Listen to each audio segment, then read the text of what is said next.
Assalamualaikum warahmatullahi wabarakatuh. Halo teman-teman semua, aku ada pantun nih. Ada kucing duduk berdua, mereka takut dengan sapu lidi. Apa kabar teman-teman semua? Ayo dengarkan ceritaku kali ini. Sebelumnya perkenalkan, nama saya Zanki. Saya bersekolah di SDIT Al-Azhar Jambi. Teman-teman sudah pernah mendengar kisah tentang angsa dan telur emas belum? Kalau belum, ayo kita bersama-sama mendengarkan ceritanya. Alkisah. Di balik bukit-bukit yang hijau terdapat satu pedesaan kecil yang subur dan tenang. Di pedesaan tersebut tinggallah seorang petani yang bernama Pak Budiman. Pak Budiman tinggal bersama istrinya yang bernama Bu Rati. Mereka berdua hidup sederhana dengan mengelola sebuah peternakan kecil. Syukurlah ya Pak, ternak-ternak kita menghasilkan sayur yang segar. Iya Bu, kita harus tetap semangat bekerja. Penghasilan mereka tidak besar. Selain sayur mayur yang harganya tak seberapa, mereka juga mendapatkan penghasilan tambahan dari susu dan juga telur angsa. Semua hasil panen itu mereka jual ke kota. Ini uang pembayaran susu dan juga telur-telurmu Pak Budiman. Terima kasih Pak Andi. Ya, lain kali bawa susu lebih banyak ya. Walaupun Pak Budiman dan Bu Rati hidup dalam kesederhanaan, namun mereka tetap bahagia. Syukurlah ya Pak, hari ini kita bisa makan dari hasil kebun dan ternak kita. Iya Bu, ayo kita santap makanan ini. Setiap hari Senin, Pak Budiman pergi ke kandang angsa untuk mengambil telur. Pagi ini ada sesuatu yang tak biasa. Di antara telur-telur angsanya, ia pun penasaran dan segera mendekati kandang tersebut. Ada satu telur yang tampak aneh. Perlahan ia mengambil telur tersebut. Ternyata itu adalah telur emas. Hah? Apa ini? Telur emas? Ibu, coba lihat ini. Apa Pak? Apakah angsa kita hilang atau telur kita dicuri orang? Tidak, bukan itu. Lihatlah ini. Pak Budiman pun memperlihatkan telur emas itu kepada istrinya. Wah, apakah itu telur emas? Sepertinya begitu.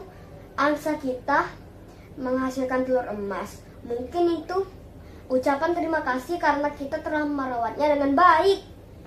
Mereka berdua terlihat begitu bahagia dan berjanji akan merawat si angsa dengan lebih baik lagi. Begitulah, setiap hari sang angsa menelurkan satu telur emas. Hingga akhirnya dalam seminggu telah terkumpul 7 butir emas. Pak Budiman pun membawa telur emas tersebut ke bank untuk ditukarkan dengan uang.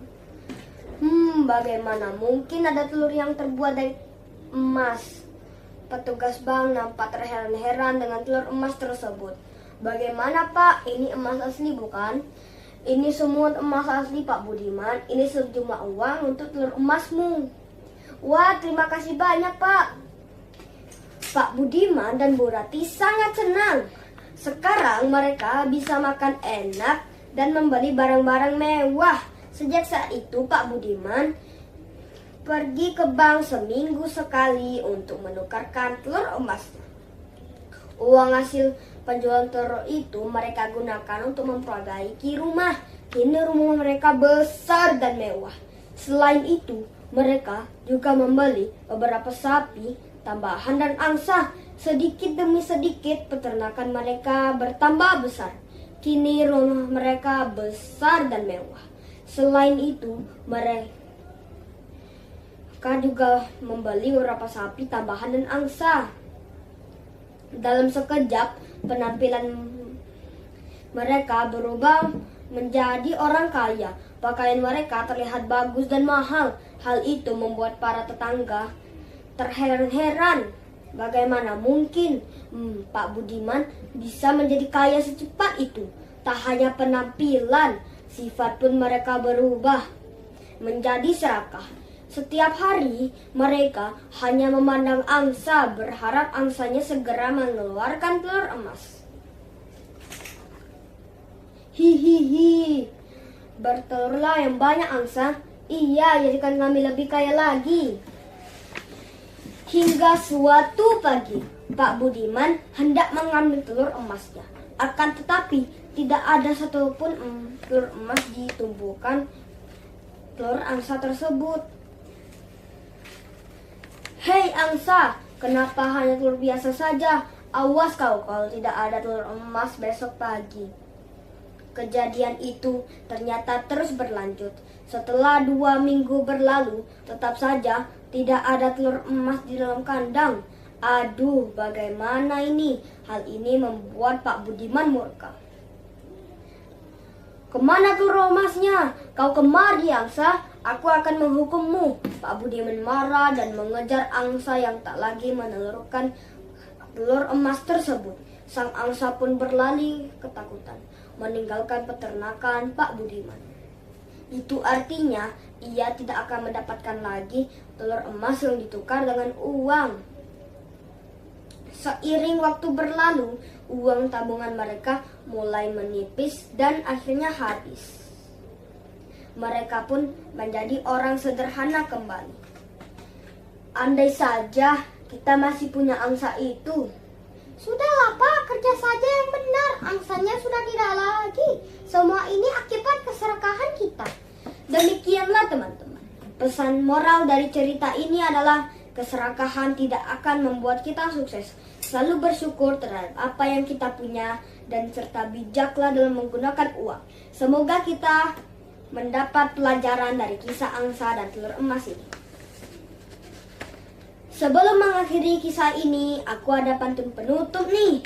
Duduk di meja sambil makan, makannya dengan sayur dan ikan. Beribu terima kasih saya haturkan teruntuk teman-teman yang mendengarkan. Wassalamualaikum warahmatullahi wabarakatuh. Mohon maaf jika ada kata-kata yang saya salahkan. Bye.